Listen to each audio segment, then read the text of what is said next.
HD Sports በሁሴን አብዱልቀኒና በዳዊት ንጉሴ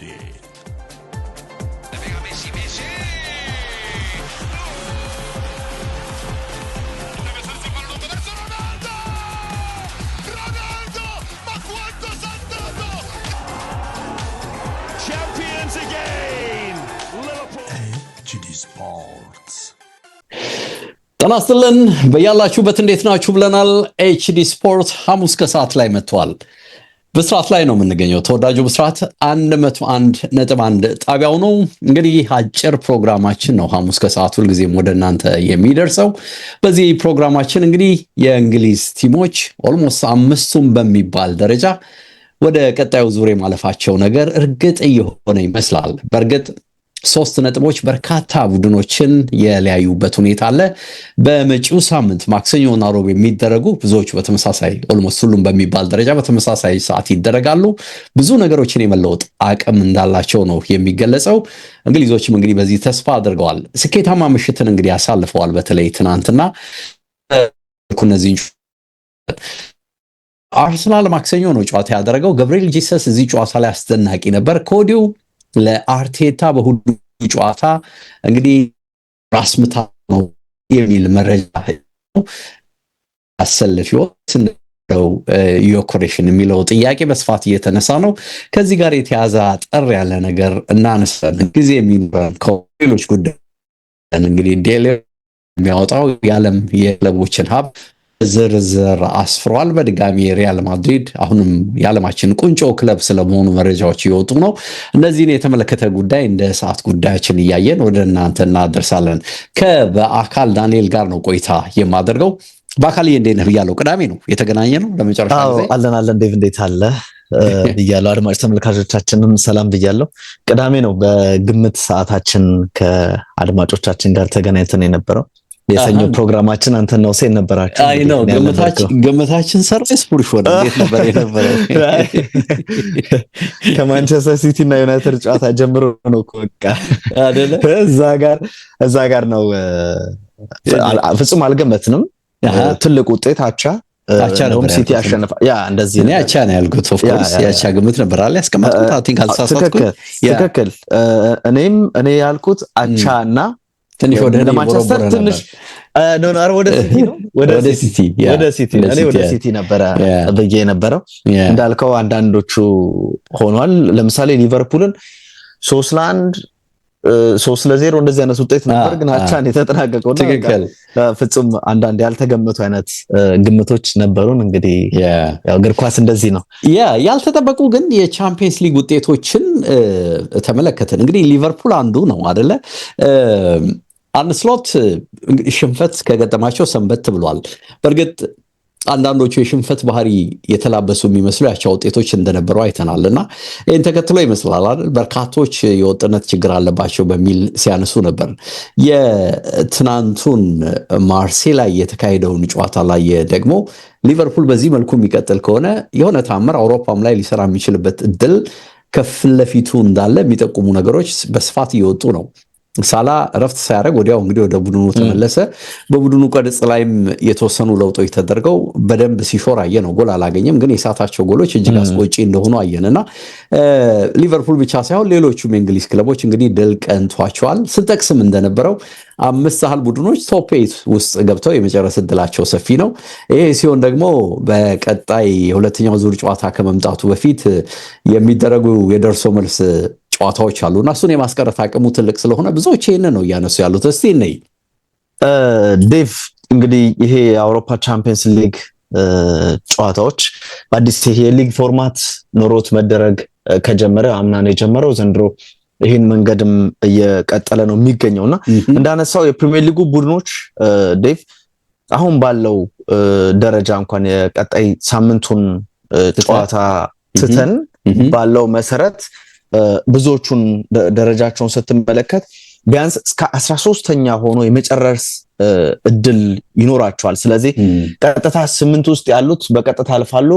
ከ9ኛ ጀምሮ እስከ 24ኛ ያሉት ቡድኖች በደርሶ መልስ ወይም በጥሎ ማለፍ ቀጣይ 16ዎቹን የሚቀላቀሉ ናቸውና ከ25ኛ እስከ ስድስተኛ ያሉት እንግዲህ ከውድድሩ ውጪ የሚሆኑበት ድል እንዳለ ይታወቃል። ይሄ በፊት ከምድብ ስትወጣ ወደ አውሮፓ ሊግ መውረድ ምናምን እንደዚህ አይነት አሰራር አስቀርቶታልና በእንደዚህ አይነት መልኩ አለ። ግን የፕሪሚየር ሊጉን ቡድኖች ስትመለከት ዴቭ ሊቨርፑል፣ ቶተንሃም፣ ቼልሲ፣ ኒውካስል እስከ 13ኛ እንደሚጨርሱ ከወዲሁ ታውቋል።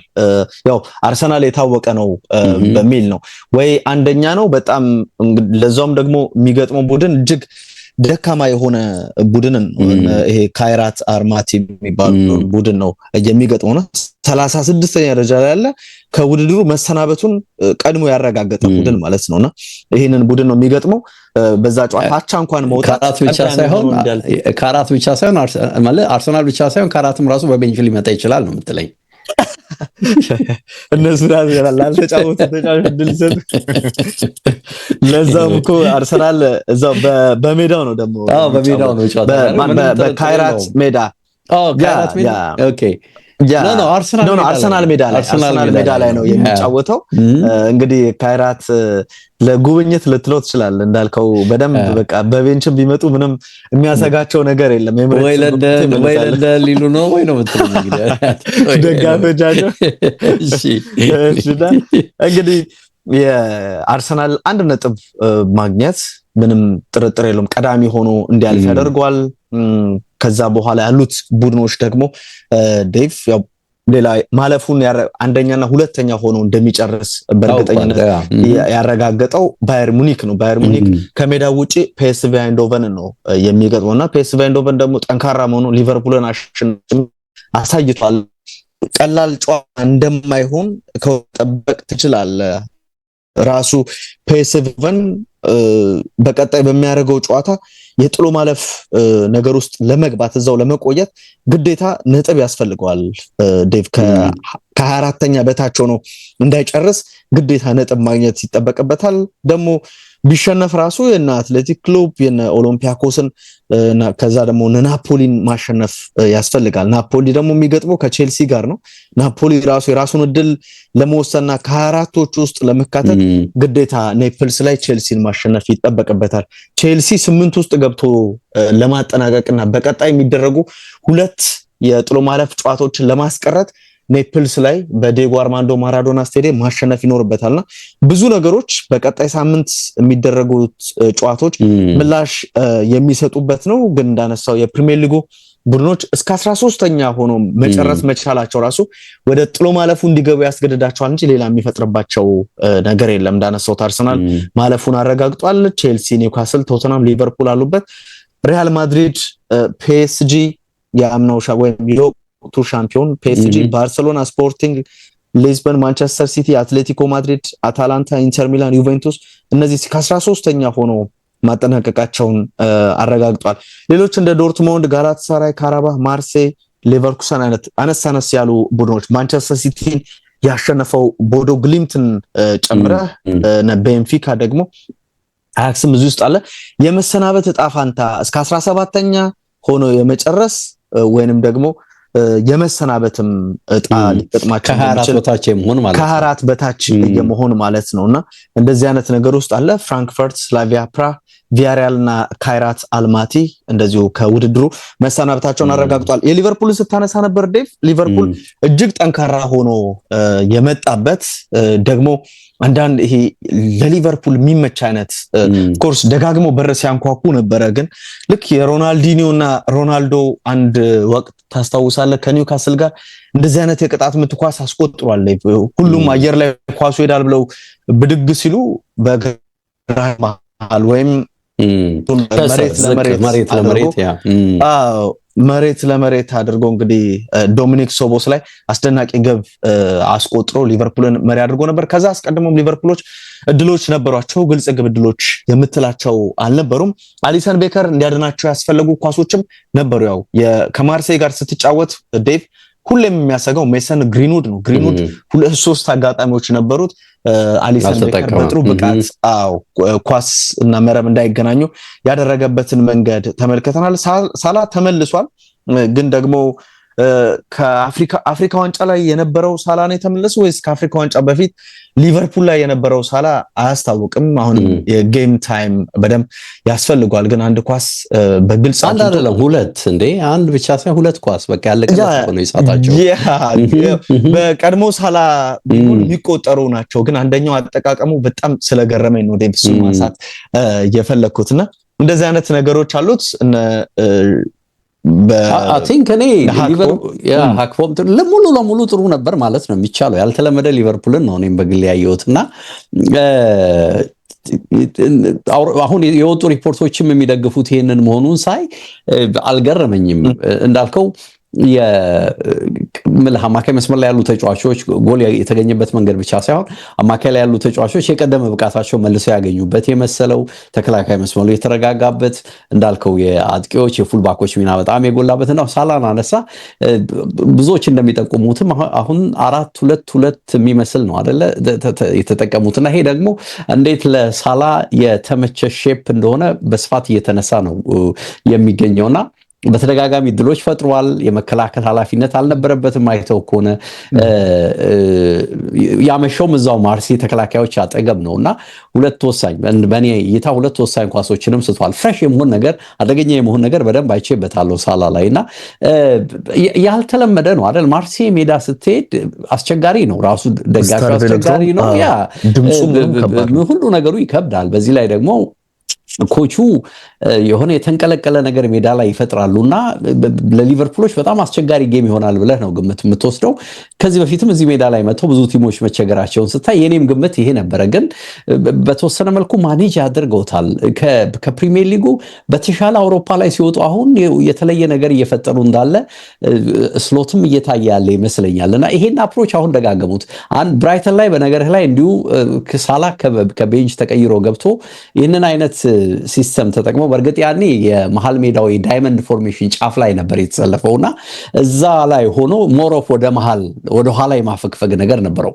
አሁን ግን ሁለት አጥቂዎችን የመጠቀም ባህሪ ማሳየት ነገር አለውና ይሄን ደጋግመው ከተጠቀሙት ጥቅሙ ትልቅ ነው የሚመስለው። በተለይ ፉልባኮቹም እንዴት እንደጎሉ አይተናል። ከርኬጅ በጣም ጥሩ ነበረ። ፍሪምፖንግ በጣም ጥሩ ጌም ነው ያደረገው። እዚህ ላይ ወደ ላይ በጥልቀት ሲሄዱ ሁለቱም በተለይ ቡድኑ ኳስ ሲይዝ በጣም አሪፍ ነበሩ። ሲከላከሉም እንዲሁና በተለይ ከርኬጅ አሁን ከሰሞኑ የመሻሻል ነገር በተለይ ኃላፊነቱን የመወጣት ነገር ሚናውን የማወቅ ነገር አጠገቡ ካሉ ተከላካዮች እንግዲህ ቫንዳይክ የሚጮህበት የነበረው ይሄንን ተጫዋች ነበርና በተወሰነ መልኩ የመዋሃድ ነገር አለና ሊቨርፑል ምርጥ ጌሙን ያደረገ ይመስለኛል። ዘንድሮ ካየናቸው በተለይ አውሮፓ ላይ ካየናቸው ጌሞች ይሄ በጣም አሪፉ ነው ብዬ ለመናገር እገደዳለሁና አይ ቲንክ በዚህ አፕሮችም የሚቀጥሉ ከሆነ አውሮፓ ላይ እንግዲህ በሊጉም ትልቅ ተስፋ ስለሌላቸው ትልቅ ተስፋ ቢያደርጉ መሰል ጌሞች የሆነ የሚሰጡን ጥቆማ አለ ብዬ ነው የምናገረው። አለመጠበቁ ራሱ አይደለ ዴቭ? አሁን ሊቨርፑል የምትጠብቁ አይደለም ለዋንጫ ለምናምን ሳይሆን አመቱን አስተካክሎ ለቀጣይ አመት ስለሚኖራቸው ነገር ነው እንጂ ይሄ በጣም ዝቅ ያለ ኤክስፔክቴሽን ሊቨርፑል ላይ መኖሩ ተጫዋቾቹን ነፃ ሆነው እንዲጫወቱ የማድረግ እንደዚህ አይነት እድሎችን የመስጠት ነገር ስለሚኖር ምናልባት እንዳነሳው አውሮፓ ላይ ረጅም ጉዞ ቢያደርጉ ወጥነትን ማምጣት ነው በቃ ትልቁ የሚጠበቅባቸው የሚመስለኝ። አሁን ትናንት የነበረው መንቀልቀል እንደዚህ ዶሚኔሽን እንደዚህ ቻንስ የመፍጠር ነገር ከዚህ በፊት አሁን በቅጥልቅ የሚሉ አማካይ ላይ እንግዲህ ወጣ ሲባል ሰንበዲ የተወሰኑ ደግሞ ሲወርዱ ታያለህና አንድ ሶቦስ ላይም ብቻ ስናነሳ የነበረበት ሁኔታ ነበር የነበረውና አሁን ግን የተወሰነ በቡድን ደረጃ ከፍ ማለት ነገር መኖሩን ስታይ ሳይጠበቁም የመጓዝ አቅም ሊፈጥርላቸው እንደሚችል ግምት ተወስዳለህ ማለት ነው። ዴቭ ባለፈው አመቱን ስንጀምር ካስታወስ በጣም ስጋት የነበረው ይሄ ፍሎፕ ከሚሆኑ ሊሆኑ ይችላሉ ብዬ ያሰብኩት ዝውውር ብዙ ጊዜ ብያለሁ የፍሎሪያን ቬትስ ነው። አሁን ደግሞ ማለት የሚቀጥለው ውድድር አመት ይሄ አሁን የያዝነው አመት ተጠናቆ በሚቀጥለው ውድድር አመት ለውድድሩ ምርጥ ተጫዋችነት ጭምር ይጫወታል የማስበው ፍሎሪያን ቬትስ አሁንም በቃ ያደገ ነው እየመጣ ነው በደንብ እየመጣ ነውና ከቲሙ ጋር ሲዋሃድ በቃ ማድረግ የማይችለው ነገር ያለ አይመስልም። እጅግ ማራኪ እንቅስቃሴ ነው የሚያደርገውና አሁን በደንብ ከቡድኑ ጋር ሲዋሃድ አስደናቂነቱ በደንብ ይጨምራል የሚለው ነገር ለማንሳት ነው። ናይስ እዛው ላይ እንግዲህ ምናነሳው የቼልሲን ጉዳይ ነው። እንግዲህ አዲሱ ኮች የራሳቸውን አሻራ ለማሳረፍ ጥረት እያደረጉ ይመስላልና ምን የተለየ ነገር አየን? ቼልሲ ተቆልፎ ነበረ ዴቭ። በቃ ፓፎስ የተባለው ቡድን በቃ ቆልፎ ነበርና ምንም ክፍተት አይኖርም ነበረ። የሆነ ሰርፕራይዝ ሁሉ ሊኖር ይችላል ብለህ እንድታስብ የሚያደርግህ የመልሶ ማጥቃቶችን አንዳንድ የቆሙ ኳሶችን ለመጠቀም የሚደረጉ ጥረቶች ደግሞ የቼልሲ መከላከል ዘርዛራ ስለሆነና አንድ ግብ ከተቆጠረበትም ሜንታሊም ሊወርዱ ስለሚችሉ ብለህ የምታስበው አይነት ጨዋታ ነበርና ካልታሰበ ምንጭ ነው ደግሞ ጎል የተገኘው። ዘንድሮ ወደ ጎል በደንብ እየተጠጋ ያለው ሞይሰስ ካይሴዶ ነው በግንባሩ ኳስና መረብን አገናኝቶ አሸናፊ ያደረጋቸው። ከዛ በፊት አንዳንድ እንቅስቃሴዎች ነበሩ፣ ግብ ለማስቆጠር ጥረቶች ባለፈውም ስታነሳ ነበረ። ይሄ ግልጽ ግብ ዕድሎችን አግኝቶ ኤክስጂው ትልቅ ሆኖ ግን ደግሞ በመፈጸም 17ኛ ናቸው እያልኩ ነበርና የቼልሲ አሁን ያለበት በሊጉ አሁን ያለበትን ቦታ ላይ የሚያሳየው ወይም ከፍ እንዳይል ያደረገው የሚገኙ ዕድሎችን አለመጠቀም ነውና ይሄኛው ቡድን ግን ብዙ ክፍተት የሚሰጥ አልነበረም። የሳይፕረስ ወይም የቆጵሮስ የሚባለው ሀገር የዛ ቡድን ነውና በታሪካቸው ለመጀመሪያ ጊዜ ተሳትፈው አስደናቂ ሪካርድን ለዛውም ደግሞ ስታንፎርድ ብሪጅ መተው ነጥብ ሊወስዱ ኦልሞስት 12 ደቂቃ እስኪቀረው ድረስ ከጨዋታው አንድ ነጥብ ማግኘት የሚችሉበት እድል ነበር። ግን ያ ግብ ተቆጠረባቸው። ትዕግስት አስፈልጓቸው ነበር በቼልሲዎች በኩል። ያቺ አንድ ጎል ግን በቂያቸው ሆና እንግዲህ ጨዋታውን አሸንፈው ደረጃቸውን ከፍ አድርጓል። በቀጣይ የሚኖረው ትንቅንቅ እጅግ ከባድ ነው። ለቼልሲ በተለይ እዛው ቼልሲ ያለበት ቦታ ላይ ስትመለከት አሁን ቼልሲ በደረጃ ሰንጠረዥ ኒውካስል፣ ፓሪስ ሴን ዠርመን ራሳቸው ተመሳሳይ 13 ነጥብ ያላቸው እስከ 6ኛ ያሉት። ባርሴሎና 13 ነው፣ 9ኛ ነው። ስፖርቲንግ ሊዝበን፣ ማንቸስተር ሲቲ፣ አትሌቲኮ ማድሪድ፣ አታላንታ እነዚህ ቡድኖች እስከ 13ኛ ያሉት ተመሳሳይ 13 ነጥብ ያላቸውና ዴቭ በጣም አስቸጋሪ ነው። ቼልሲ ስንተኛ ነው አሁን በነጥብ ማለት ነው? ቼልሲ 8ኛ ነው 13 ነጥብ አለው ዴቭ። 13ኛ ደረጃ ላይ ያለው አታላንታም 13 ነጥብ ነው። በጎል ልዩነት ነው የተቀመጡትና የቀጣይ ሳምንት ጨዋታ እጅግ ይጠበቃል። የአንቶኒዮ ኮንቴ ናፖሊ ደግሞ ከውድድሩ ላለመውጣት ግዴታ ማሸነፍ ይጠበቅበታል ዴቭና እንግዲህ የአሰልጣኝ ጀምስ ሮሴኒ ስራ እጅግ በኔፕልስ ከፓርቴኖፔ ጋር የሚደረግ ይሆናልና ያም ጨዋታ እጅግ አስቸጋሪ ሊሆን የሚችልበት እድል አለ። ባርሴሎናም ያው በቼልሲ ሲሸነፍ የተመለከትነው ቡድን ነው። የሆነ ሰርፕራይዝ ይኖራል ወይ እንድትል የሚያደርግ አጀማመር ነበረ በባርሴሎና በኩል ከስላቪያ ፕራህ አከናውኖ ተመልክተን የነበረው። ግብ ተቆጥሮበት መመራት ጀምሮ ነበረ። ግን ደግሞ ፌርሚን ሎፔዝ ዴቭ በጣም ባርሴሎና በትልቅ ገንዘብ ወደ ቼልሲ እኮ ሊያመራ እጅግ ተቃርቦ ነበረ። ራሱም ተናግሮ ነበርና እንዴት አስደናቂ ተጫዋች እንደሆነ ይገርማል ዴቭ። እንቅስቃሴው፣ ጎሎቹ፣ እይታው፣ ሁሉም ነገሩ ሹት ያደርጋል። መጨረሻ ኳስ ማቀበል የሚችል ነውና ይሄ ተጫዋች 2 ጎሎችን አስቆጥሮ ነው ቡድኑን ወደ እንቅስቃሴ መልሶ ያን አይነት ነገር የተመለከተው። ሌቫንዶቭስኪ ጎል ሲቆጠር ተመለከተን። በራሱ ላይ ግብ ተቆጠረ፣ ደግሞ ለራሱም ግብ አስቆጥሮ ባርሴሎና 4-2 አሸንፏል። ያነሳው ደረጃ ላይ ነው ከቼልሲ ጋር ተመሳሳይ ነው። ግን ዛሬ ቻምፒየንስ ሊግ ይጠናቀቅ ቢባል ቼልሲ ነው በአውሮፓ ቻምፒየንስ ሊግ የቀጥታ ተሳትፎን የሚያገኘው። ስለዚህ በቀጣይ ባርሴሎናን በሚያደርገው እንቅስቃሴ እጅግ ከባድ የሆነ የቤት ስራ ሊኖርበት እንደሚችል ታስባለህ። በሜዳው ኤፍሲ ኮፐንሃቨንን ነው የሚገጥመው ዴቭና እንግዲህ ባርሴሎና ማሸነፍ ይጠበቅበታል። ሁሉም ቡድኖች ቅድም ያነሳናቸው ቡድኖች እስከ 13ኛ ያሉት ቡድኖች ከፍተኛ ጥረትን ምንም የነጥብ ልዩነት የለም፣ በጎል ዲፈረንስ ብቻ ነውና በዛ መልኩ የሚቀመጡበት ስለሆነ በትልቁ ይጠበቃል። ያጓጓል። በእርግጠኝነት እንግዲህ መጪው ሳምንት ላይ ብዙ ነገር ይኖራል። ይሄ ከገብርኤል ጂሰስ ጋር ለአርቴታ የራስ ምታት የመሆን ጉዳይን የተመለከተ ነገር በስፋት እየወጣ ነው። አስተውለህ ከሆነ አላቅም፣ የተለያየ መገናኛ ብዙሃን ይህንን እያነሱት ነውና ብዙዎችም አርቴታ ውሳኔ መወሰን አለበት የሚል ነገር ሲያንጸባርቁ አየውና እንደውም አንዳንድ ዘገባዎች ምን ይላሉ? አርቴታና ስታፉ ከጣሊያን የተመለሱት አንድ ጥያቄ በጭንቅላታቸው እየተመላለሰ ነው የሚሉትና ጂሰስ በመጪው እሑድ ከዩናይትድ በሚደረግ ጨዋታ ላይ ቋሚ 11 ውስጥ መግባት እንደሚኖርበት አስገዳጅ የሆነ የቤት ስራ ሰጥቷቸዋልና ለዚህ መልስ መመለስ እንዳለባቸው እያሰቡ ነው የሚመለሱት የሚል ነገር ነው እያነበብኩ ያለሁትና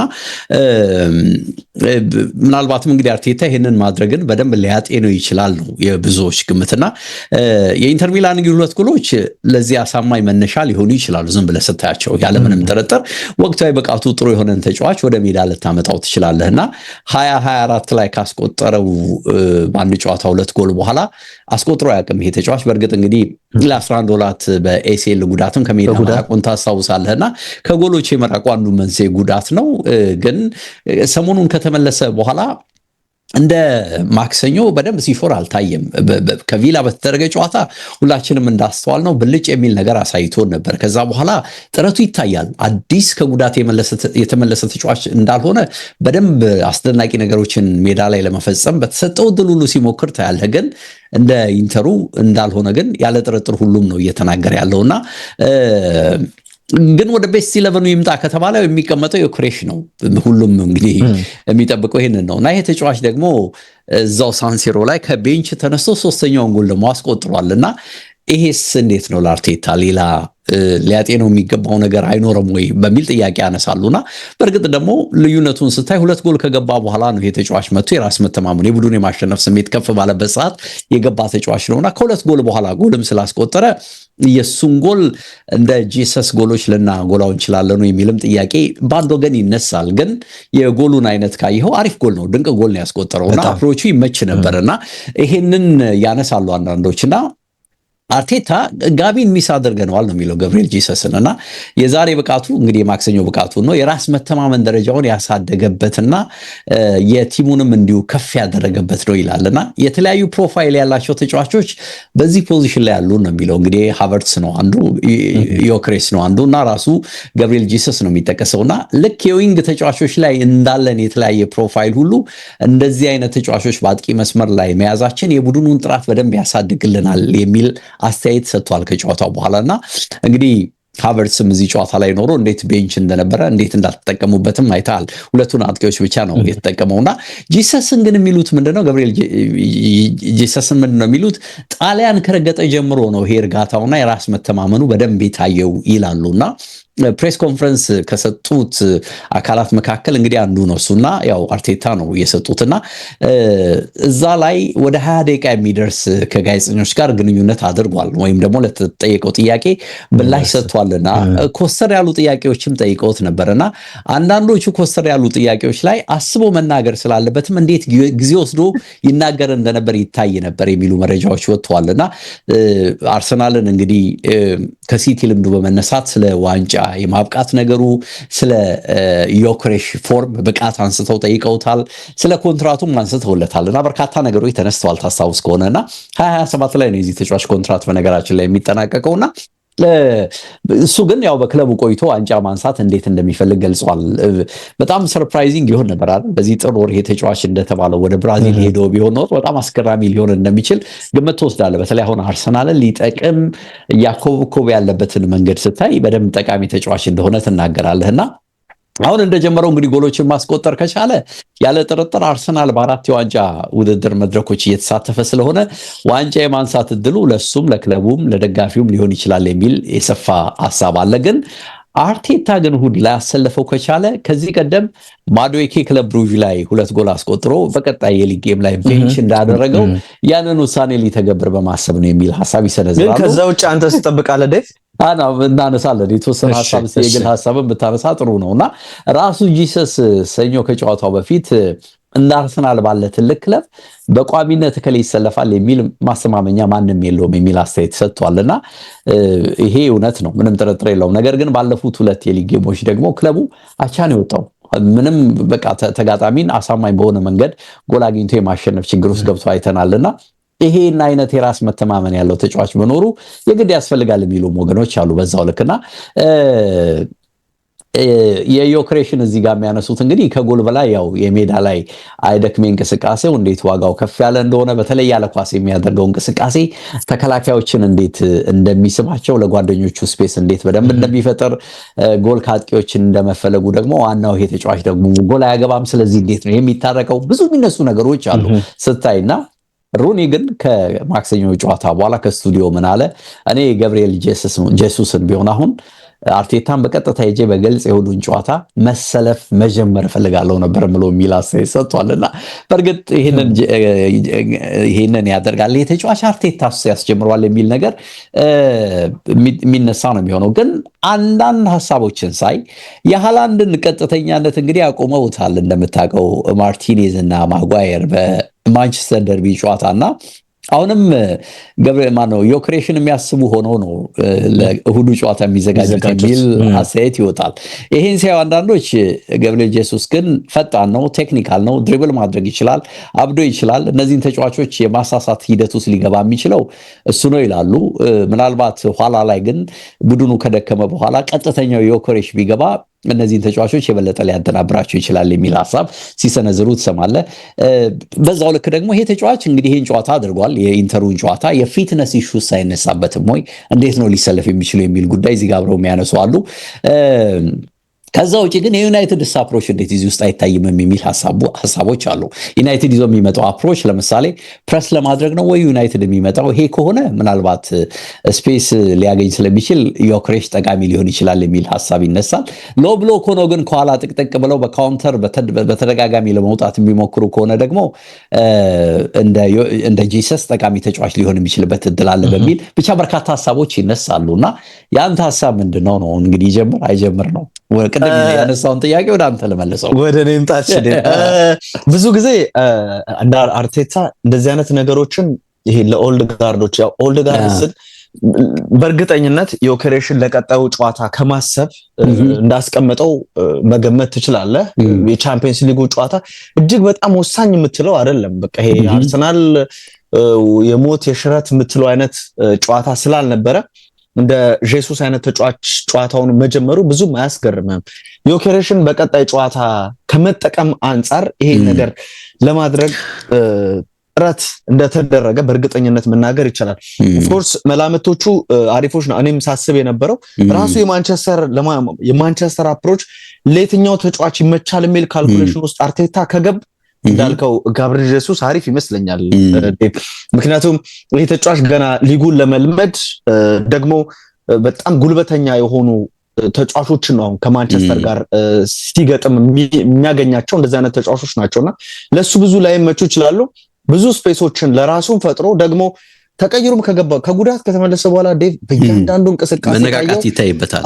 ጋብሪኤል ጄሱስ ይሄ ክሊር ከት ቻንስ በጣም ነው የሚያገኘውና እድሎችን ለራሱ የሚያመቻችበት እና ስፔሶችን የሚፈጥርበት ደግሞ የመጨረሻ ኳስን ማቀበል የሚችል ተጫዋች ስለሆነ ቴክኒካል ኳሊቲው እጅግ የላቀ ተጫዋች ስለሆነ እንደዚህ አይነት እድሎችን ለአርቴታ አማራጮችን ለአርቴታ ይሰጣል አለ። ግን ባለፈው ስናለን ቦችን ማዱኬን መጣው አሁንም ጋብሪኤል ጄሱስ ከመቀመጥ የሚተርፍ አይመስለኝም።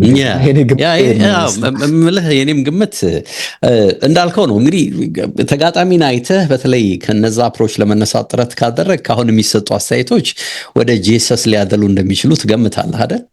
ግን አርቴታ አሁን በተጫዋቾች አጠቃቀም ረገድ ትናንት የተጠቀመውን ተጫዋች መልሶ ነገ ይጠቀማል የሚልም ሐሳብ መሰንዘር ከባድ የሚሆን ነው ይመስለኝ። በዚህ ላይ ዮክሬሽ ተቀይሮ ነው የገባው። ስለዚህ በቋሚነት የመጀመሪያ እድሉ ሰፊ ነው የሚል ግምት አለኝና ምናልባትም ይሄን ጎል ማስቆጠር ከቻለ ያንንም ሞመንተም ይዞ ሊቀጥል ይችላል የሚል ግምት ሊወስድ እንደሚችል ታስባለህና ግን ዝም ብለህ ከውጪ ስትመለከተው እንደ ማንኛውም ተመልካች ጋብሪኤል ጄሱስ እዛ ጨዋታ ላይ ተጽዕኖ የመፍጠር እድሉ ሰፊ ይመስለኛል ከዩናይትድ አፕሮች አንፃር። በቅሌ ግን አርቴታ ዮክሬሽን የሚጠቀም ነው ይመስለኝ እኔም በቅሌ። ያው እንግዲህ ተቀይሮ ገብቶ ተጽዕኖ ከፈጠረ እንመለከታለን። በዛ ብዬ ነው ማስበው ዴቭ። ልክ የባለፈው አይነት ጨዋታ ማለት ነው። ታስታውሳለህ? አስደናቂ ግብ አስቆጥሮ ነበር። እና በቃ እንግዲህ ክቡራትና ክቡራን ኤችዲ ስፖርቶች ነበረን። ቻምፒየንስ ሊግ እንዳሰስን የተለያየ ጉዳይ አነሳን። ደቂቃችን ስለሄደ ነው እንጂ እንግዲህ ከዴሌት ጋር የተያዘው ዘገባ ወጥቷል። በነገርህ ላይ አትሌቲክ ላይ ነው አይደል? በስፋት ወጥቶ እያየሁት ነበርና አሁንም ማድሪድ በመሪነት ላይ ስለመቀመጡ ከ150 ሚሊዮን ፓውንድ በላይ እንደውም ከተከታዩ ባርሴሎና የተሻለ ገቢ ስለማግኘቱ ከዛ የተሻለ ገቢ ስለማግኘቱ ነው መረጃዎች እየጠቆሙ ያሉት። እንግዲህ ትልልቆቹ የእንግሊዝ ክለቦችም በደረጃ በረድፍ የገቡ የገቡበት ሁኔታ አለ። ግን የማድሪድ ኃያልነት አሁንም ስለመቀጠሉ ነው በስፋት መረጃ ያወጣው። በእርግጥም ይህንን መረጃ በጠዋቱም በልዩ ልዩ ፕሮግራሞች እንደሰማችሁት ግምት መውሰድ እንችላለን። አበቃን። እንግዲህ አድማጭ ተመልካቾች ኤችዲ ስፖርት ነበር። በአካል አንተን አመሰገንኩኝ። መልካም ጊዜ ብያለሁ። ሰላም ሁሉ መልካም ጊዜ ላንተም።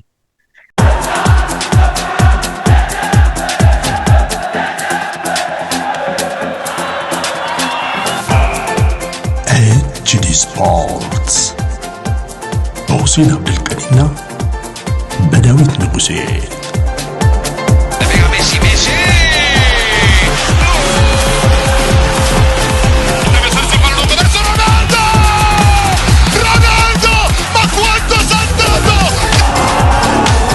Champions again! Liverpool! ኤችዲ ስፖርትስ